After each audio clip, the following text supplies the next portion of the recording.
こんにちは。私たちはアコピアのインターン生です。今日は私たちのリアルなお金事情についてお話ししていきたいと思います。最後まで見てください。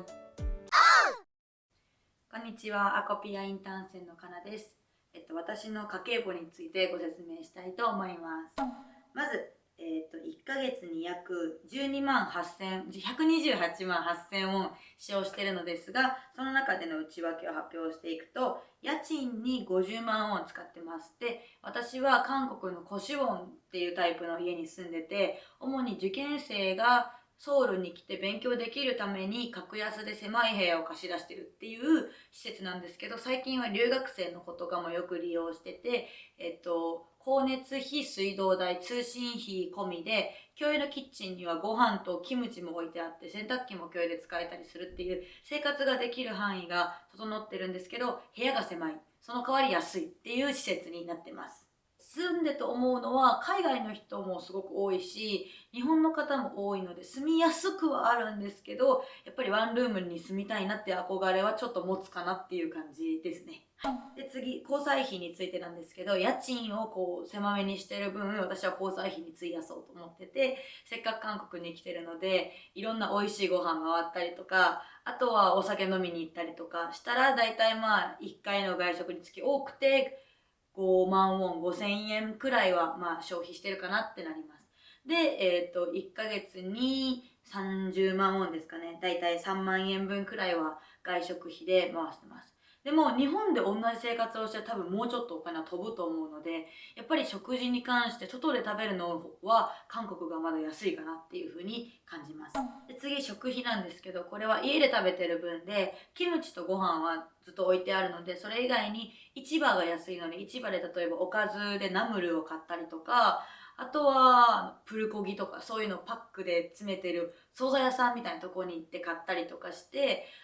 あんまり料理はこっちに来てからラーメン作るぐらいしかしてないんですけど、それで過ごしてて1ヶ月15万ウォンぐらいにはなります。で次、生活用品はダイソーとクーパンで主に買っていて、ダイソーはトイレットペーパーとかティッシュとか、あとはそういう日常消耗品が多くて、クーパンは柔軟剤とか、ダイソーにはないけどスーパーマーケットに行くと量が多くてすごい高いんですよね。なのでクーパンで安くて届けてくれるちょうどいい量のものを頑張って探して買うようにはしてます。で、美容代がだいたい毎月5万ウォンぐらいで、オリーブヤングで買う化粧品だとか、あとはこっちで安いまつげパーマだとか、で美容室は韓国の方が高いんで日本に帰ってからしようと思ってます。とか調べてこっちでやってみたいなと思うことに挑戦、美容に関して挑戦していこうみたいな、ちょっとモットーがあったのでやってるんですけど、いまいちボトックスとか打っても効果が見えないので、ダイエット頑張ろうみたいに思ってます。で、最終的に雑費なんですけど、雑費は携帯料金とかイベント参加費用とか、あると思ってなかった出費が当たってて、でもそこまで多い機会でもないので、毎月3万ウォンぐらいの出費になってます。で、私は今ワーキングホリデーのビザで来てるので、アルバイトもしていて、だいたいアルバイトのお金が8割方私の生活費を賄ってくれてて、あとは親からいただいてる、仕送りと一緒に、だいたい毎月120万ウォン、12万円分ぐらいの生活費で生活しています。続いてアコピアインターン生の萌えが紹介します。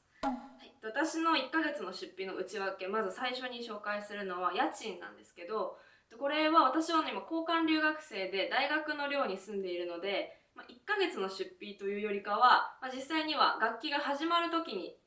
お金を払ったっていう形にはなるんですけど、1ヶ月っていう感じで割ると約32万ウォンの支払いになってます。私の住んでる寮はもう生活する環境はバッチリ整っていて、それプラス勉強ができる自習室であったり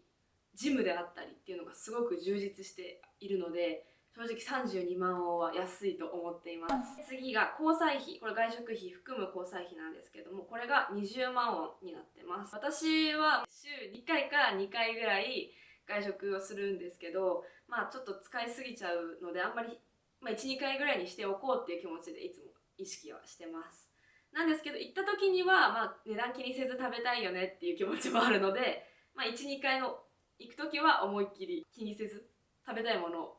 頼むようにしています。で次が食費で、これは寮の中とかで食べるものなんですけど、基本的に私が買うのはパックご飯とキムチと海苔、全て大容量のものを買ってお得に済ませようとしています。主に買う店はノーブランドで、その学校の近くにあるっていうのもそうですし、量が多くて安いっていうのがとても魅力的です。おすすめです。次が生活用品購入費で、洗剤とかトイレットペーパーとかっていうのは、寮にいながらも自分で買わなきゃいけないものなので買うんですけど、月によってはいらない月もあって、だいたい平均すると、約1万ウォンぐらいかなっていう感じになっています。でこれを買うのはダイソーで私も買っていて、スーパーとかで買うと高い上に量も多くてちょっと使い切れないっていう心配があるので、ダイソーだと値段も安くて量も適当っていうのがあるので、ダイソーを本当に愛用しています。で次が美容代が約5万ウォンということになってるんですけど、私はこの韓国にいるのにちょっともったいないんですけど、あんまり化粧品とかに関心がないので、本当に必需品、ファンデーションだったり、クレンジングだったり化粧水だったり、そういうものだけ買うので、これも平均すると約5万ウォンっていう感じになっています。ただオリーブヤングがセールの時はちょっと散財します。で次が保険料が約7万ウォンになっています。保険料はこの留学生は多分義務で払わなきゃいけないものなので払ってます。で次が雑費で、雑費が約2万ウォンなんですけど、主に交通費と携帯代で、携帯代は日本で留学に来る前に日本でその10ヶ月契約をしてきたのが10ヶ月で5万円なので、1ヶ月には5000円計算でも、それも先に払ってしまっているので、1ヶ月の出費っていうよりかはそうですね、先に払った留学費用っていう感じではあるんですけど、5000円ぐらいですね。でプラスでその交通費も、遊びに行ったりあちこち行くのに交通費をチャージするのにも合わせて約2万ウォンぐらいっていう感じになっています。でここまでで私の出費はだいたい以上なので、支出の合計が約87万ウォンということになっているんですけど、私は交換留学生でその学校の授業も結構忙しいのでバイトをする時間はなくて、親からいただいたカードで基本的に生活しています。以上です。